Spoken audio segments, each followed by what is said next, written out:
आदिवासियों के सेग्रीगेशन के आधार पर बनाई गई व्यवस्था, पिछड़े वर्ग को शूद्रत्व थोपने वाली व्यवस्था और महिलाओं को दास बनाने वाली व्यवस्था, ये बदलना है।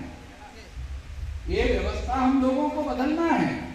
और बदलकर क्या करना है? तो भारत के संविधान में preamble of the constitution is the objective of the constitution में बाबा साहब अम्बेडकर ने लिखा, भारत के संविधान के पहले पन्ने पर लिखा, समता, स्वतंत्रता, बंधुता और न्याय पर आधारित समाज और राष्ट्र का निर्माण कर। ये तो बाबा साहब अम्बेडकर ने पहले ही संविधान में लिख के रखा हुआ। आपने कभी संविधान का पहला पन्ना ठीक से नहीं पढ़ा होगा। संविधान का पन्ना अगर पढ़ा भी होगा तो ठीक से समझा नहीं होगा। वो संविधान का ऑब्जेक्टिव है और संविधान जिन लोगों ने बनाया उसके लिए वो ऑब्जेक्टिव है कि हमें समता, स्वतंत्रता, बंधुता और न्याय पर आधारित समाज और राष्ट्र का निर्माण करने के लिए संगठित शक्ति चाहिए। इसके आधार पर पुनर्रचना करनी है। ब्राह्मणों ने 6000 टुकड़ों में बांटने वाले समाज की रचना की।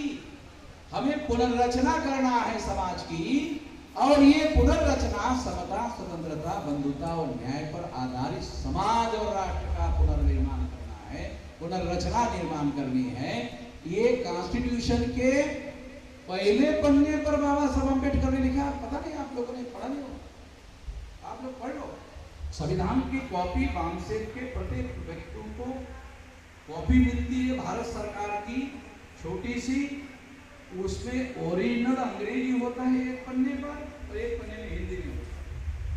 अंग्रेजी में पढ़ लो, नहीं समझ में आए हिंदी में पढ़ लो। और बहुत बार जो ब्राह्मणों ने हिंदी में ट्रांसलेट किया वो अंग्रेजी समझ में आती मगर हिंदी समझ में नहीं आती, ऐसी हिंदी में ट्रांसलेट किया हुआ है। तो दोनों लैंग्वेज वाला छोटा संविधान की कॉपी मिलती है।